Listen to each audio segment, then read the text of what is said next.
चलिए, तो स्टार्ट करते हैं डिमांड फोरकास्टिंग का टॉपिक। टाइप्स और मेथड्स उसके जानेंगे हम इस टॉपिक में।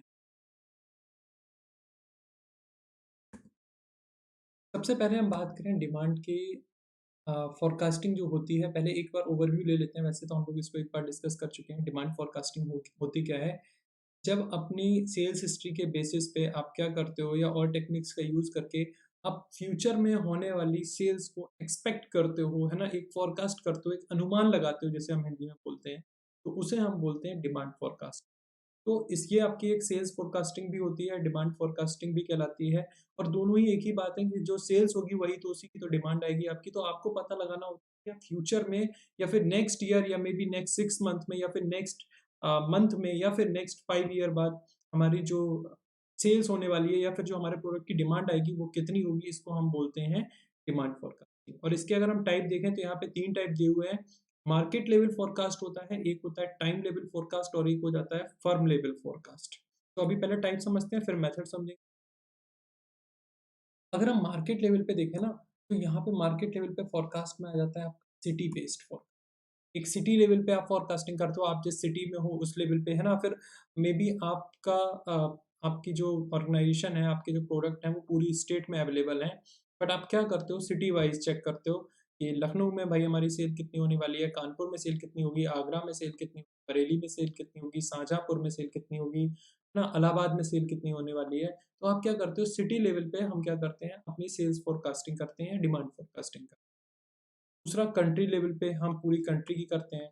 अब कोई एक कंपनी है जो सिर्फ़ एक कंट्री में है, वो अपनी कंट्री की करेगी, लेकिन जो एमएनसी कंपनी होती हैं, जो मल्टीनेशनल कंपनीज़ होती हैं, जिनके प्रोडक्ट जो हैं वो बाहर अदर कंट्रीज़ में भी सेल हो रहे हैं, वो क्या करती हैं, वो पूरे कंट्री लेवल पे कि इंडिया में जो हमारी डिमांड आएगी हमारे प्रोडक्ट की नेक्स्ट ईयर वो कितनी होगी, रशिया में कितनी आएगी, चाइना में कितनी होगी, पाकिस्तान में कितनी होगी, अफ़गानिस्तान में कितनी होगी। तो ये जो आ जाता है आपका कंट्री लेवल पे आ जाता है। रीजनल फोरकास्ट छोटे लेवल पे हो जाती है और अर्बन और रूरल लेवल पे भी हो जाती है। यहाँ पे कि सिटी के बाद में रूरल की बात करें तो रूरल में क्या होगा, अब उन्होंने डिवाइड कर दिया कि सिटी को भी हम 2 पार्ट में डिवाइड करते हैं, एक हमारा अर्बन एरिया और एक हमारा रूरल एरिया। तो वहाँ पे डिमांड क्या होगी, सिटी लेवल पे या फिर रूरल लेवल पे हमारी डिमांड क्या होगी, विलेजेस एरिया में। तो इस पे भी हम क्या कर सकते हैं, उसके अकॉर्डिंग हम अपना आगे का प्लान जो है मैप पे तैयार कर सकते हैं। हम उसके बेसिस पे बहुत सारे मार्केटिंग डिसीजंस ले सकते हैं। क्लियर? तो यहाँ पे हो गया हमारा मार्केट लेवल फोरकास्टिंग। अब हम बात करते हैं यहाँ पे टाइम लेवल फोरकास्टिंग की।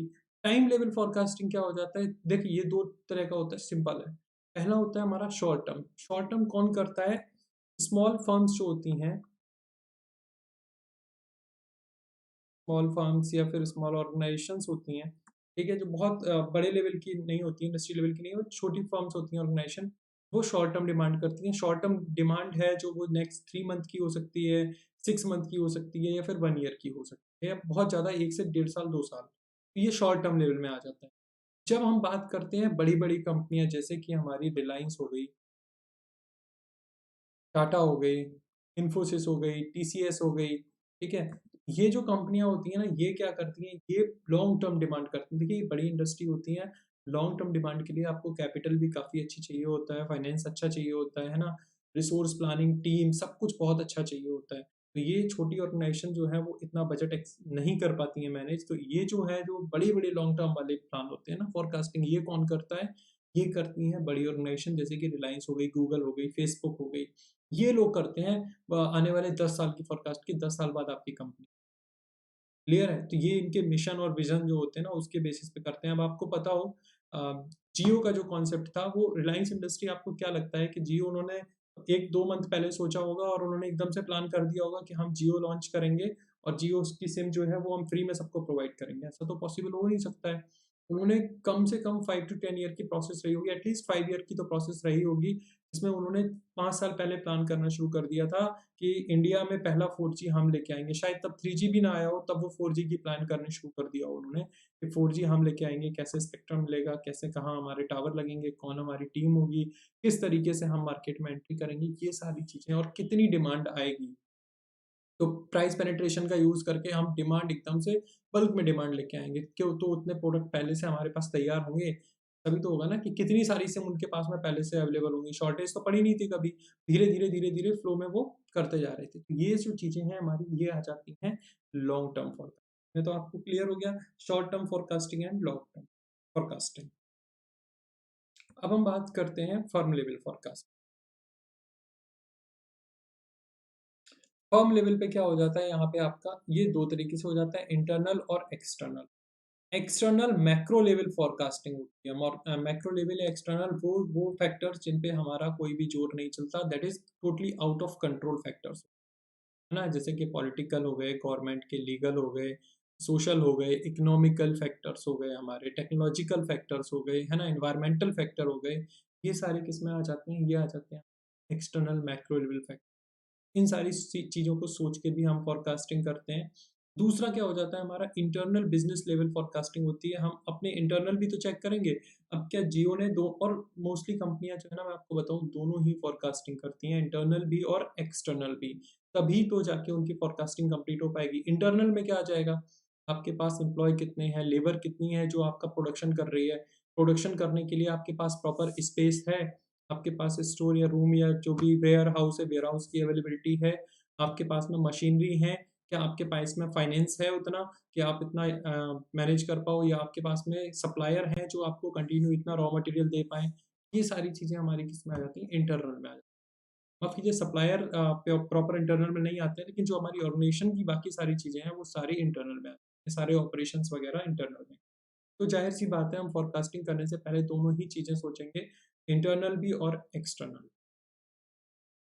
तो ये तो होगी हमारी फोरकास्टिंग। अब हम बात करते हैं मेथड ऑफ डिमांड फोरकास्टिंग की, और मेथड को 2 पार्ट में डिवाइड किया गया है, क्वालिटेटिव एंड स्टैटिस्टिकल मेथड्स। तो क्वालिटेटिव मेथड्स में आ जाते हैं आपके survey, Delphi, and use techniques and testing experimental. जबकि स्टैटिस्टिकल में आ जाता है trend projection method, barometric method और रिग्रेशन। ये हमारे हो जाते हैं मेथड्स। क्लियर है?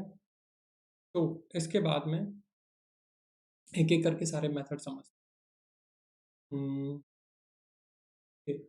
एक-एक करके सारा मेथड समझते हैं हम। सबसे पहले हमारा आ जाता है क्वालिटेटिव में सर्वे टेक्निक्स। अब सर्वे क्या होता है? आप क्या करोगे? अपने मार्केट में, it's kind of market research. हम क्या करेंगे यहाँ पे, हम मार्केट में अपनी एक टीम को एक हमारी टीम जो है वो मार्केट में जाती है, और वहाँ पे जाके वो सर्वे कंडक्ट करती है, लोगों से पूछती है। It it could be a random survey जहाँ पे लोगों से पूछा जाता है। टाइप ऑफ सर्वे जब पढ़ेंगे तब हम बताएँगे सर्वे के टाइप्स क्या होते हैं। अभी फिलहाल समझिए कि वहाँ पे आप जाते हो सर्वे करने के लिए, और सर्वे में आप लोगों से पूछते हो, सर आप कौन-सा प्रोडक्ट यूज़ करते हो? या इन फ्यूचर आप ये वाला प्रोडक्ट यूज़ करना चाहोगे? या आप जो इन फ्यूचर में आपका जो प्रोडक्ट होगा उसकी एक्सपेक्टेशन क्या होगी? क्वेश्चन बहुत घुमा-फिरा के पूछे जाते हैं। It's a kind of questionnaire भी लोगों को दिया जाता है ना। क्वेश्चनेयर में क्या होता है, इस टाइप का एक फॉर्म टाइप का होता है कि सर आप पेन यूज़ करते हो, किस कंपनी का यूज़ करते हो? इस कंपनी का यूज़ क्यों नहीं करते हो? या क्या फीचर्स हैं, या कौन से एक्सपेक्टेड फीचर्स हैं? ये सारी चीज़। एक आता है हमारा डेल्फी टेक्निक। डेल्फी आपको इमेज में दिखाई दे रहा है, अगर यहाँ पे आप देखो तो क्या हो रहा है, एक बल्ब जो है वो एक्सपर्ट है। आपने देखा होगा, मैंने आप लोगों को बताया भी था डिमांड फोरकास्टिंग, जब हम लोगों ने इंट्रोडक्शन देखा था उस डिमांड फोरकास्टिंग में क्या होता है, जो हमारे जैसे पुराने गाँव के लोग होते थे ना, तो उनमें से एक जो 80 ईयर ओल्ड, 85 ईयर ओल्ड जो बूढ़े-बूढ़े दादाजी होते थे, वो बोलते थे, "बेटा इस बार जो है ना वो सर्दी बहुत अच्छी वाली पड़ेगी, या इस बार बारिश बहुत होगी।" क्यों होगी? उनको लगता था कि होगी, और क्यों लगता था, वो उनकी कैलकुलेशन होती थी। वो अपनी पूरी सेल्स डेटा निकालते थे, जैसे सेल्स डेटा कंपनी का होता है ना, वो अपना वेदर डेटा निकालते थे पिछले 60-70 ईयर्स का। उसके बेसिस पे बताते थे कि देखो इस बार इतनी गर्मी पड़ी है तो इसलिए बारिश भी ऐसी होगी। आपने सुना होगा, अपने फादर से सुना होगा, अपने ग्रैंडफ़ादर से सुना होगा, या फिर आस-पड़ोस में जो लोग रहते हैं सीनियर, उनसे सुना होगा, सीनियर सिटीज़न से। तो वो किस कैटेगरी में आ जाते हैं? वो आ जाते हैं आपके एक्सपर्ट कैटेगरी। सेम वैसे ही डेल्फी टेक्निक्स यूज़ होती है आपकी डिमांड फोरकास्टिंग में। कोई भी पर्सन, अच्छा इसका एक और एग्ज़ाम्पल दूँ आपको। जब कभी अपने इंडिया में कोई क्रिकेट मैच होता है, आपने देखा होगा, तो न्यूज़ चैनल वाले क्या करते हैं, किसी न किसी एक्स बैट्समैन को या फिर एक्स प्लेयर को हायर कर लेते हैं, एक्स क्रिकेटर को। लाइक आपके पास कपिल देव हो सकते हैं, सहवाग हो सकते हैं, सचिन हो सकते हैं, सौरभ दादा हो सकते हैं, कभी आपके राहुल द्रविड़ आ जाते हैं, कोई भी हो सकता है वो। तो वो आ जाते हैं और फिर वो बताते हैं कि देखिए हमारी टीम में इतने एक्सपर्ट हैं, उनकी टीम में ये है, हमारी टीम में ये है, और वो कैलकुलेशन पूरी बताते हैं, उसके बता देते हैं कि इंडिया के जीतने के चांसेस जो हैं यहाँ पे वो थोड़े से ज़्यादा हो रखे हैं, क्योंकि पिच जो है वो इंडिया के फेवर में है। तो ये कौन होते हैं हमारे? ये होते हैं एक्स सेम, क्योंकि उन्होंने अपना पूरा करियर, अपनी पूरी लाइफ जो है वो अपनी क्रिकेट में निकाली हुई है। वैसे ही यहाँ पे क्या होता है, कुछ लोग होते हैं जो आपके मार्केटर्स होते हैं, जो अपनी पूरी लाइफ सिर्फ मार्केटिंग ही करते आए हैं। वो अपना एक्सपीरियंस यूज़ करते हैं और उसके बेसिस पे बताते हैं कि जो लास्ट ईयर आपका जो प्रोजेक्शन रहा है, जो सेल्स या डिमांड रही है, उसके बेसिस पे नेक्स्ट ईयर जो आपकी डिमांड होगी, वो इतनी यूनिट की हो सकती है। ये कौन हो जाते हैं हमारे? ये हमारे हो जाते हैं एक्सपर्टीज़, और एक्सपर्टीज़ को हम बोलते हैं डेल्फी टेक्निक।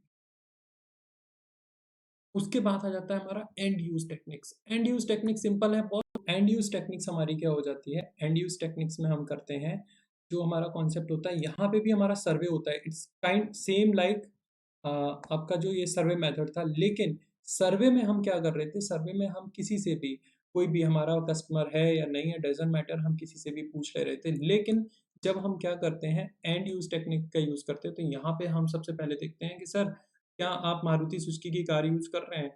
सर, अगर आप कर रहे हैं तो ठीक है, तो फिर आप ये बताइए कि आप नेक्स्ट कार कब परचेज़ करेंगे, या कोई भी प्रोडक्ट हो सकता है, वो आपका फ़ोन हो सकता है, ठीक है? और जो फ़ोन या कोई भी प्रोडक्ट होगा ऐसा, तो वहाँ पे वो आपका अ, इस तरीके के आपके से आपसे क्वेश्चन पूछे जा सकते हैं कि आप हमारा ही प्रोडक्ट लेंगे? क्या आपको ये प्रोडक्ट पसंद है? क्या आप दोबारा ये प्रोडक्ट किसी और को रिकमेंड करना चाहेंगे? रेफ़रेंस में किसी का नंबर देना चाहेंगे? तो ये आपकी एंड यूज़ टेक्निक्स आ जाती है। इससे पता चलता है कि कस्टमर जो है वो कितना सैटिस्फाइड है। नेक्स्ट है हमारा text and experimental technique. Test and experimental techniques में क्या हो जाता है, यहाँ पे आपका ये जो टेक्निक है, इसका बेसिक कॉन्सेप्ट जो होता है ना सर, वो ये होता है कि कोई भी प्रोडक्ट मार्केट में आने से पहले उसकी टेस्टिंग हो जाती है, ठीक है? जैसे कोई भी एक सॉफ्टवेयर होता है ना, एक सॉफ्टवेयर का आपने सुना हो अगर, तो एक बीटा वर्ज़न आता है। बीटा वर्ज़न का कॉन्सेप्ट क्या होता है? एक टेस्टिंग सॉफ्टवेयर होता है, या फिर हम जियो का ही एग्ज़ाम्पल ले लें। जियो सिम जब मार्केट में आई थी, तो उससे पहले आपने एक टाटा उनका इंटरव्यू देखा हो अंबानी जी का, तो उन्होंने बोला था कि उन्होंने ये सिम जो थी अपनी, वो अपने सारे कस्टमर्स सॉरी, अपने सारे कंपनी के एम्प्लॉयी में उनके रिलेटिव्स, उनके फैमिली मेंबर्स को प्रोवाइड की थी, ताकि चेक करने के लिए कि वो उनकी जो सिम है वो प्रॉपर काम कर रही है, कोई दिक्कत तो नहीं आ रही। तो ये जो हमारा हो जाता है, ये टेस्ट एंड एक्सपेरिमेंटल टेक्निक्स हो जाती है। इसके बेसिस पे भी हम अपनी डिमांड फोरकास्टिंग कर लेते हैं। एंड अब आते हैं स्टैटिस्टिकल पे। स्टैटिस्टिकल पे पहला आ जाता है आपका trend projection method. Trend projection method क्या होता है हमारा? ट्रेंड प्रोजेक्शन मेथड जो होता है, यहाँ पे आप क्या करते हो, लास्ट पूरी हिस्ट्री उठाते हो इस तरीके से, ठीक है, आपने सेल्स की। अब सेल्स की हिस्ट्री से क्या देखते हो, आप पूरा आइडिया लगाते हो कि कब, किस ईयर में, किस मंथ में, किस रीज़न की वजह से आपकी सेल डाउन हुई, जिसमें पूरा डिटेल्ड होता है कि इस मंथ में आपने कितना प्रमोशन किया तो कितनी हाइक हुई, आपने कहाँ पे नहीं किया तो क्या हुआ, या फिर कुछ और अनसर्टेनिटी थी जिसकी वजह से डाउन हुई सेल, कहाँ पे अप हुई तो रीज़न क्या थे। उन सब के बेसिस पे आप वो चीज़, वो फंक्शन को दोबारा से यूज़ करके अपनी सेल्स को इंक्रीज़ कर सकते हो, या फिर डिमांड फोरकास्टिंग कर सकते हो कि हाँ, मैं ये इस तरीके से करूँगा तो मेरी नेक्स्ट ईयर की जो डिमांड है वो क्या होने वाली है। अब एक बहुत इंटरेस्टिंग वाला टॉपिक आ जाता है यहाँ पे, ये आपका जो मेथड है वो है बैरोमेट्रिक मेथड। बैरोमेट्रिक आपको दिखाई दे रही होंगी 2 इमेजेस, और 2 इमेजेस से आप आइडिया लगा सकते हो कि यहाँ पे करते क्या है, जो ओयो ने किया, जो ओला ने किया, जो ज़ोमैटो एंड स्विगी ने किया, वही कॉन्सेप्ट है यहाँ पे आपका बैरोमेट्रिक मेथड का। आप क्या करते हो, आप बस आज की जो प्रॉब्लम है उसको पकड़ते हो, और कल की डिमांड आपको ऑटोमैटिकली पता चल जाती है। आप डिमांड फोरकास्टिंग कर सकते हो, ईज़िली कर सकते हो। आज के टाइम पे जो सबसे बड़ी 2 प्रॉब्लम है, और डेफ़िनेटली आपके घर में किसी न किसी को ये 2 प्रॉब्लम में से एक प्रॉब्लम होनी ही है। या तो मोटापा, या फिर बालों का झड़ना, हेयर फॉल। तो ये 2 जो प्रॉब्लम हैं, ये बहुत ही अ, सबके घर में ईज़िली आपको मिल जाएँगी, है ना? और ये आजकल ट्रेंड में चल रहा है। तो बस इस ट्रेंड को पकड़ना है कि लोगों की प्रॉब्लम चल क्या रही है, और उसके अकॉर्डिंग अगर आप सॉल्यूशन प्रोवाइड कराओगे, तो उसके बेसिस पे कि आज के टाइम पे प्रॉब्लम कितने लोगों को हो रखी है, तो कल को हमें सॉल्यूशन कितनों को देना है, वो भी आपका डिमांड एक मेथड हो। तो ये हो जाता है हमारा बैरोमेट्रिक मेथड। और लास्ट एक जो है हमारा, ये रिग्रेशन मेथड हो जाता है, जो फॉर्मूला बेस्ड होता है। यहाँ पे y जो है वो एक इंडिपेंडेंट वेरिएबल होता है, और फंक्शंस f जो है वो फंक्शन को डिनोट करता है। मैं आपको बता देता हूँ। f जो है वो फंक्शन को डिपेंड करता है। xi जो है वो इंडिपेंडेंट वेरिएबल है। b जो है आपका वो अननोन पैरामीटर में आ जाता है, और ei जो है हमारा वो एरर टर्म्स में आ जाता है। तो बेसिकली एक रिग्रेशन मेथड होता है। और न्यूमेरिकल इसको हम थोड़ा डिटेल में जब हम क्लास होगी तो हम पढ़ेंगे। फिलहाल सिर्फ एक ओवरव्यू है आपका ये, तो डिमांड फोरकास्टिंग के जो टाइप्स और मेथड थे वो मैंने आपको आज डिस्कस किया। तो ये एक बार फिर से देख लेते हैं कौन कौन से मेथड हमने देखे। हमने देखा सर्वे, जिसमें रैंडम सर्वे किया जाता है किसी का भी। डेल्फी मेथड जहाँ पे एक्सपर्ट्स को यूज़ किया जाता है, एंड यूज़र सर्वे की तरह होता है, लेकिन यहाँ पे हम सिर्फ कंज्यूमर जो हमारा प्रोडक्ट यूज़ कर रहा है उससे पूछते हैं क्वेश्चन, उनसे सर्वे करते हैं। टेस्ट एंड एक्सपेरिमेंटल हो गया आपका, जैसे मैंने अभी एग्जांपल बताया।